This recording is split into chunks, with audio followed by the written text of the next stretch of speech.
has put £300 million into that commemoration. And we will all be invited, and Vicar Abbey knows my respect for her and my gratitude to her for her kindness and hospitality this evening.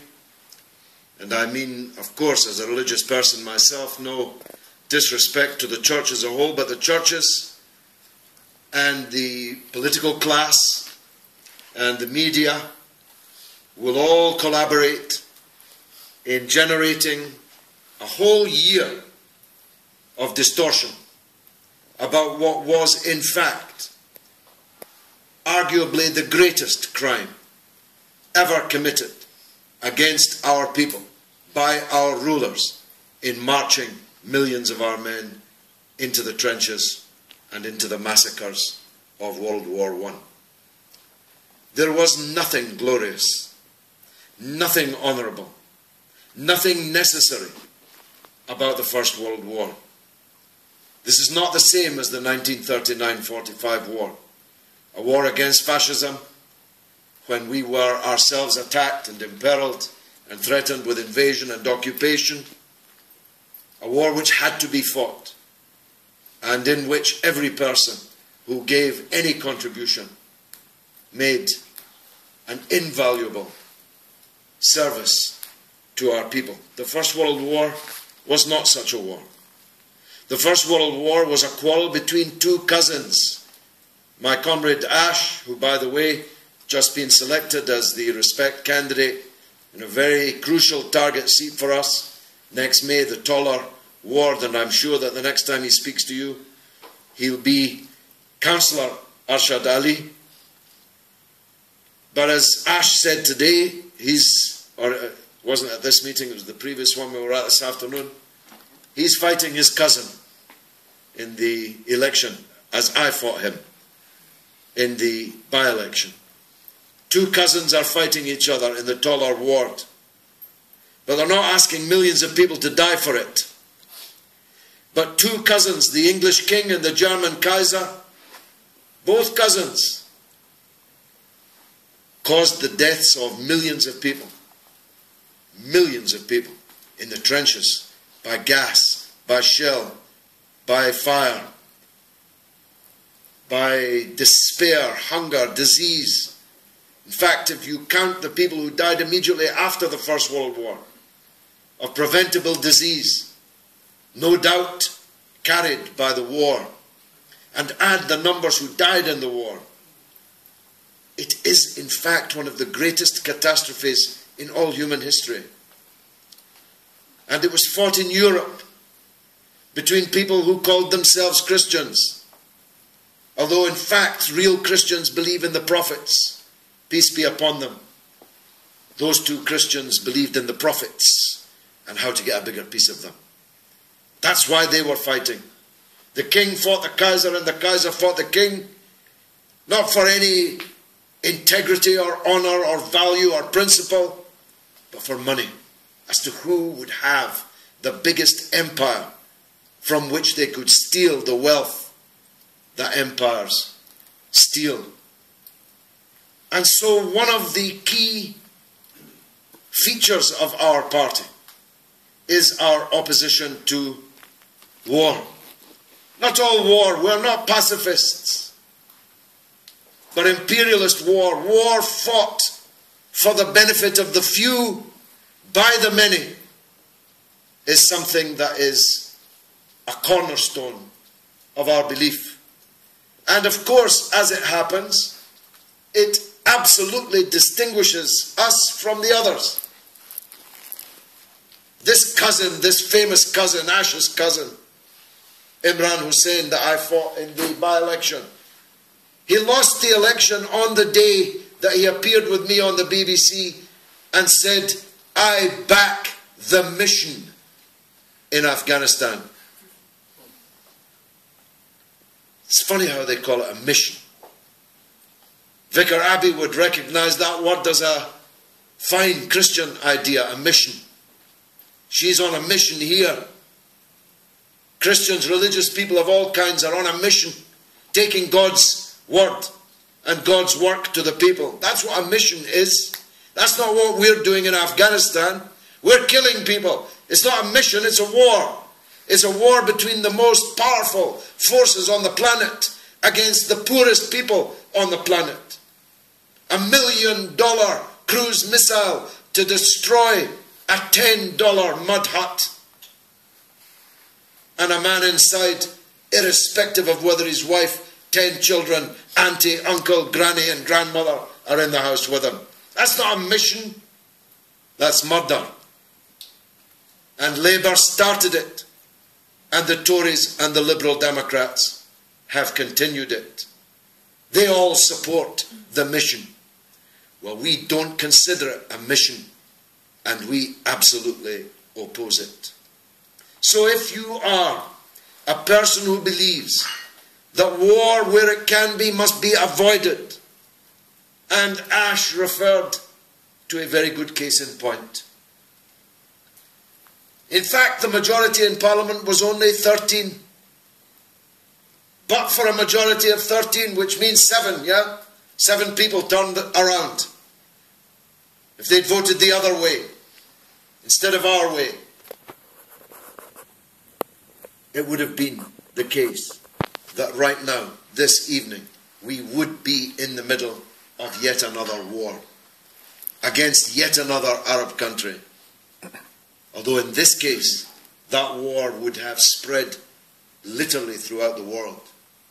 We would be hearing news reports of explosions in our own capital, on our own buses, in our own cities, as well as all over the world. We were just 13 votes away from being in the middle of that war. And in fact, whilst I respect Tom's campaign, and much of what he said, some of what he said, I don't agree with. If it wasn't for politics, if it wasn't for parties, if it wasn't for elections, then we would have been in that war. Because 4 people turned that debate. 2 Labour, if I count myself as Labour, which I do, just real Labour, not new Labour, and 2 Conservatives, and taken consecutively, of course, and 2 of them Jewish, making the point that there's nothing that we feel that is bad about people of the Jewish faith. In fact, if it wasn't for those 2 Jewish members of Parliament, we might be in that war. Julian Lewis from the Conservatives, Sir Gerald Kaufman from Labour, then David Davis, the man the Tories should have chosen as their leader, rather than Cameron, the cardboard cutout, Tony Blair impersonator, and then my own. Those 4 speeches, I was there, I can tell you, I saw it move, I felt it move, changed the decision of the House of Commons. 4 speeches, taken fortuitously, one after the other. At the end of those 4 speeches, there was no way that Cameron was going to win that vote. But if we hadn't been there, if Kaufman had retired at the last election, if I hadn't come back at the by-election, you see where I'm getting here. Extra-parliamentary, extra-party political campaigns and activities are vital, and we support them. Our supporters will be with you on the 5th of November. It's important to protest. It's important to sit down. It's important to stand up. But we marched in our millions against the war in Iraq, and it didn't stop anything because we didn't have enough people inside the place where the decisions were made. And there's no getting away from that. However, and here I take Tom's inference, the reason that our 4 speeches were able to turn around the decision on the war on Syria, and it wouldn't just have been a war on Syria, it would have been a war on Syria and Iran. Russia and China would have been on the other side of the war. It would have been war throughout the world. But the only reason that those 4 speeches were able to turn the debate was because the parliamentarians knew that public opinion did not want another war. That we're sick of wars. That we can't understand how we, as a country, who can't keep our old age pensioners warm in the winter time have always got money to set fire to other people's countries, who can't understand how our children have got to pay £9,000 every year to go to university, but we've got unlimited money to go and invade and occupy other people's countries.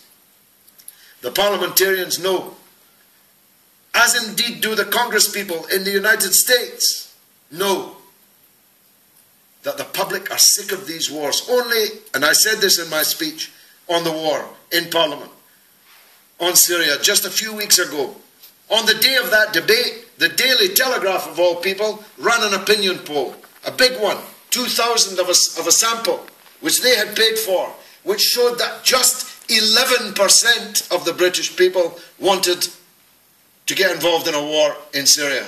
11%.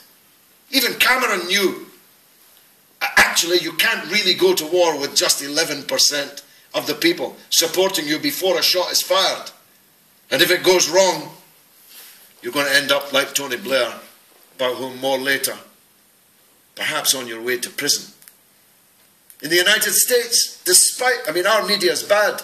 If you've seen the United States media, the fog of war propaganda in the US, only 13% of the American people wanted the United States to attack Syria.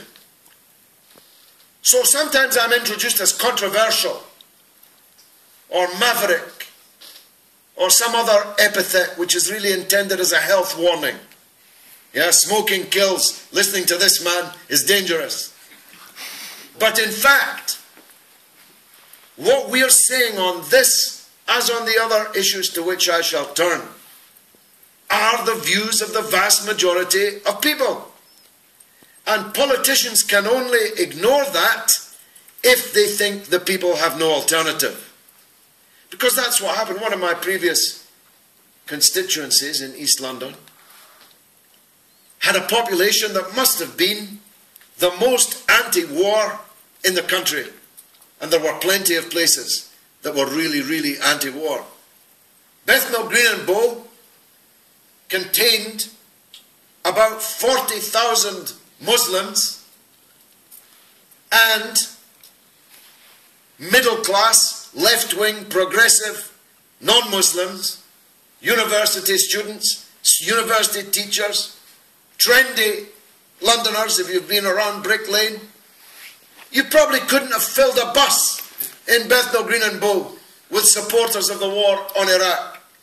But the MP not only voted for the war, she was going around the country proselytizing for the war.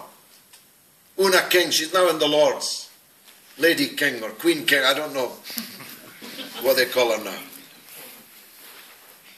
How could she dream of doing so? Because she thought that the people in this part of London, well, what are they going to do? Vote Tory? Are they going to vote Liberal? They've voted Labour for 100 years. She thought she could do anything that she liked, vote any way that she liked, irrespective if everybody disagreed with her. She could do it because the people had no choice but to re-elect her. So we turned up and gave them an alternative, and they took it in the first of our great victories. So enough about the war. You know where we're coming from on that. But just bear in mind, 1 million people have been killed in the Blair-Bush wars. Imagine what 1 million dead people would look like. Just think what a mountain, bigger than Everest, of dead people that have been killed in these wars. And never forget who started them. Never forget that it was the party I was in, you were in, the party you were in, the party you were probably, well, you were in. No, not at that time. No. But the party that we were in committed this crime, egged on by the Tories.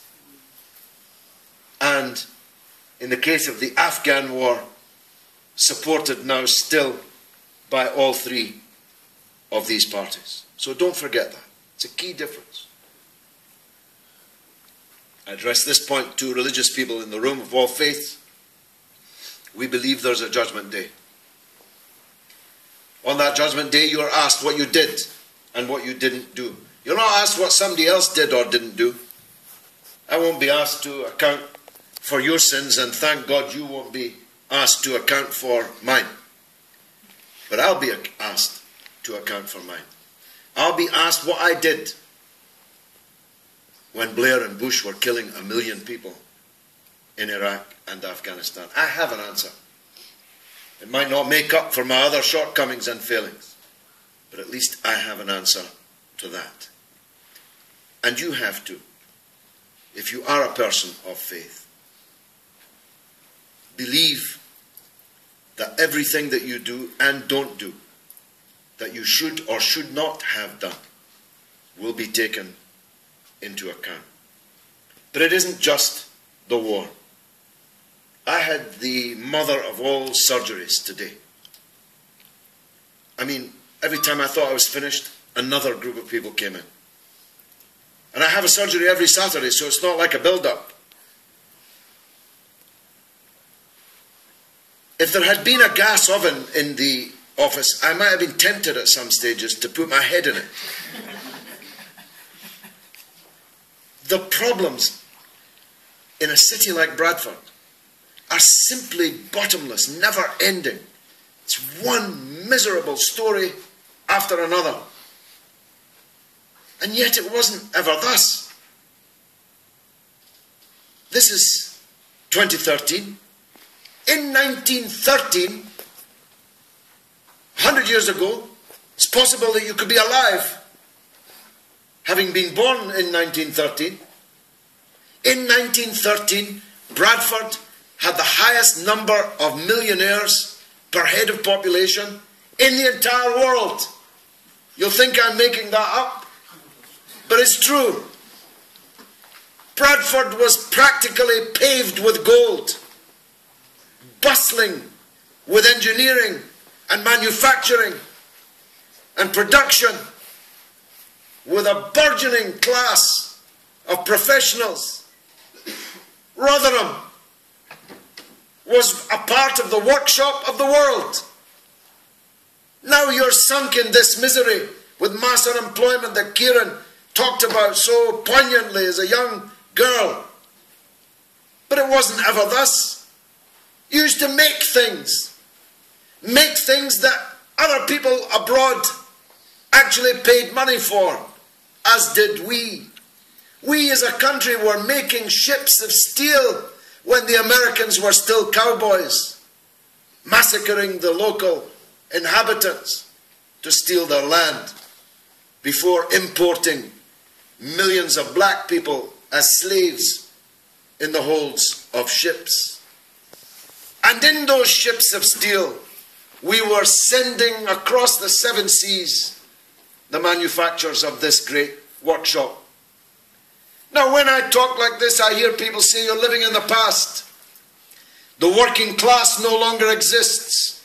Industry no longer exists. But of course, that's absolute nonsense. Everything in this room, everything in this church, everything in that street, everything in every house in that and every other street is full of things that were made by somebody. This was made in a factory somewhere. So is this, so is that. So were these. The problem is they weren't made by us. The problem is that that which used to be made by us is now made by somebody else. So that not only are we not selling anything to them, we're having to buy everything that they make that we need. How did we get here? We got here because we were betrayed. See, sometimes I'm called, the Sun called me a traitor, twice. In fact, they tried to prosecute me during the Iraq War for incitement to disaffection. I told them, please, chisel that on my gravestone. George Galloway, he incited them to disaffection. They call me a traitor. It's them that's the traitors. I didn't sell out this country. I didn't preside over this country's decline from 100 years ago, the cock of the walk, to 100 years later, a basket case. It was them. They, the political leaders and the industrial leaders, the capitalists, who milked all the profits when we were cock of the walk, and instead of investing it here in our own country, wasted it and invested it in other people's countries instead. We were really good imperialists. Our empire was so vast that upon it the sun never set. Mainly, as my Irish grandfather used to say, because God would never trust the British in the dark. But we were great imperialists. Every one of you here who doesn't look like me, and even I come from the empire, knows all about that. Anybody here from Bengal? When the British arrived in Bengal, it was the richest place on the earth. And when they left it, it was the poorest place on the earth. And you don't have to be a genius to work out what happened in between. They stole everything that they could carry. We were great at that. And the Scots were every bit a part of it. That's why I laugh at these people, these jokers, who want to break up this tiny island of English-speaking people on the basis that somehow England is colonising Scotland. Sometimes it looks the other way around. But in fact, Scotland and England together colonised the whole world. So we were great at invading other people's countries, killing them and stealing their things. But we weren't so great at keeping the treasure that industrialization and the development of a gigantic skills base represented. When I was young, and I'm not old, if you went abroad, if you went to Europe, if you went to Africa or Asia, if you saw a bus coming towards you, or a truck, or a motorcycle, or a car, you could be almost sure it was made in England. Now, we don't make any cars at all. I don't think we make any buses. I don't think we make any trucks. If we do, they have foreign marks upon them. And the profits ultimately leave this country from them. So our people are lost. Hopeless. In Bradford, people are hopeless. Ash just referred to it. There was a survey out last week which showed our people to be the unhappiest people in the whole of Europe. Imagine. I'm the MP for the unhappiest people in Europe. Maybe that's why I am the MP. I'm pretty unhappy now too. I was really happy before I became the MP for Bradford, because the people have lost their hope, because they have a political class which has completely betrayed them. They have watched their city sink. 50 years ago, Leeds and Bradford were absolutely comparable cities. 50 years on, Leeds is booming and Bradford is sinking. And they are 9 minutes apart. You can drive from Leeds to Bradford in 9 minutes. But that 9 minutes might as well be 1,000 miles. It's like, for those of you who were ever there, it's like the difference between West Berlin and East Berlin. One booming, rich, polished, the other sinking, poor and miserable. So, why should we keep re-electing politicians responsible for this scale of disaster? I mean, that would be masochism. Einstein said the definition of madness is to keep beating your head against a wall and expect a different result. Keep doing the same thing over and over again and expect the result to change. Well, of course it won't change. I could beat my head against that wall for 100 years and nothing would happen except my head would be destroyed. So think about it politically. If we've got the worst council in England, you must have the second worst. I mean, even in Bradford, they don't try and stop other political parties hiring halls to have political meetings. I mean, even in East Germany, they didn't do that. But they do in Rotherham. I mean, when I saw the weather outside, I was really worried that the same thing might have happened again, and I'd have to speak again outside in the pouring rain this time. I've spoken outside in the snow, the fog, so why not in the pouring rain? So if we've got the worst council, you've got the second worst. And what are you going to do about it? I mean, I think it was Ash that used the term donkey. If you send a donkey to the town hall, don't expect him to do anything else other than put his face in the nosebag and eat his way through the next 5 years. Why would he? He's a donkey. Why would he do anything else? And you've got a town hall full of donkeys. And worse than that, at least Marsha Singh was an honourable man. Your MP was a thief. Your MP is about to go to prison as a thief.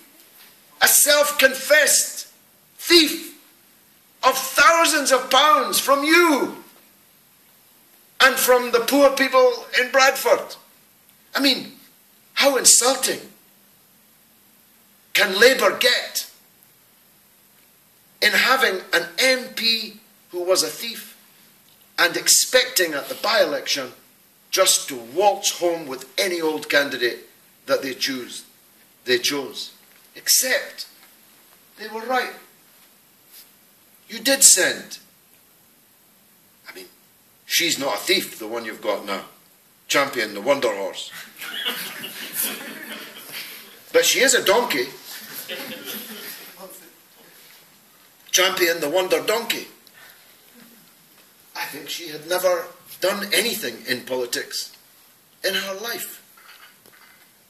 But she was chosen largely because she wasn't somebody else. She was chosen because she was not Mr. X, if you get my drift. And the people re-elected her. Not in a landslide. There were a few surprises in the election. We did quite well. But UKIP did much better. And Labour was a bit worried for a little bit of the time. But what's the moral of the story?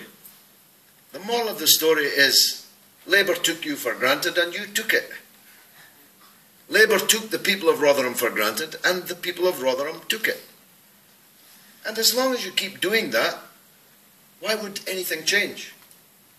Why would Labour have to change if by continuing to do exactly what they wanted to do, they won the elections anywhere? So that's why we're putting up candidates here in Rotherham in May. We'll put up at least 2. I hope we can put up 4, maybe 6. And some of them, as Ash said, can be you. The next councillors might be here in this room. I hope so. Because if you don't offer people an alternative, then by definition, they're not able to choose one. But if you do offer them an alternative, as we have proved over and over again, if you put up an alternative, you can pull off a surprise. At the very least, you'll be able to say to yourself, well, don't blame me because I stood up and was counted. My last words are these, and they are about accountability. I'm making a documentary film, feature-length, cinema-release documentary film called The Killing of Tony Blair. It doesn't, of course, involve me killing Tony Blair.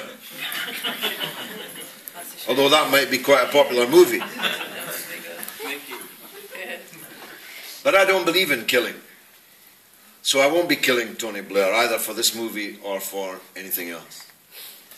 The killing involved is Mr. Blair's killing of the Labour Party, his killing of 1 million people in Iraq and Afghanistan with his mate George W. Bush, and the killing that he's been making out of both. And my goodness, what a killing. You're going to get some surprises when you see this film. That's if the council allows it to be shown on the cinema here. I never thought of that. We'll have to set up a drive-in movie somewhere. My point, though, is this. This movie has 3 objectives, apart from being a successful and good film. It has 3 objectives. The first is to get Blair sacked as the peace envoy in the Middle East. Surely I can achieve that. Not since Caligula appointed his horse as a proconsul of Rome has there been a more inappropriate appointment than Tony Blair as the peace envoy to the Middle East. Surely. Is there anybody that's killed more people in the Middle East than Tony Blair? But he's the peace envoy. We intend to get him sacked. Second, we intend to put a stop by making him toxic to the companies, corporations, banks and dictatorships that are queuing up to pay him millions upon millions and millions every year. £25 million last year he made. That was his wages last year, £25 million. This year it will be more.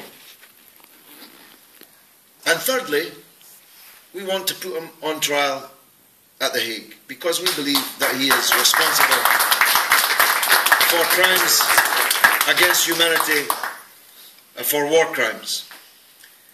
Not just because, and I'm not saying this just because I'm in a church, I believe this. It is morally correct for people to be punished for their crimes. But because if you are not punished for your crimes, why would other people not go on to commit those crimes themselves? If Blair could kill 1 million people, make tens of millions of pounds, and face no accountability, no punishment of any kind, why would the next guy behave any differently? And so, accountability in politics is imperative. But it can only happen with an electorate that is informed and moved. Now, I think your electorate is perfectly well informed. I have never lived in a time, Tom and I have been in politics a very long time. I have never lived in a time, because of the internet and Twitter and Facebook and so on, I have about getting on for 500,000 people following me on Twitter and Facebook. Imagine, I can speak to hundreds of thousands of people 100 times a day if I want, without going through an editor or an owner, a proprietor. I've never known a time when there were more people in this country better informed. By the way, none of them are reading newspapers. Hardly anybody reads newspapers, and quite right. Hardly any of them are watching mainstream television news. And when they do, they know to discount half of what they see and read. But because of all the new methods that we have, there are more people better informed in this country today than there have ever been. The one thing that's missing, and that's what we're missing tonight, the X factor. The X factor, what time does it start, by the way? I'm backing that, Hannah. Hannah's a marvellous singer. Tamira's also fabulous. But the X factor that's missing is... you're pretending you don't watch the X Factor. I meet people all the time that say they never watch it. And then you say, that Hannah's good. They say, she's not bad. The X Factor that's missing is a belief that they can change things. And that's what we've got to provide.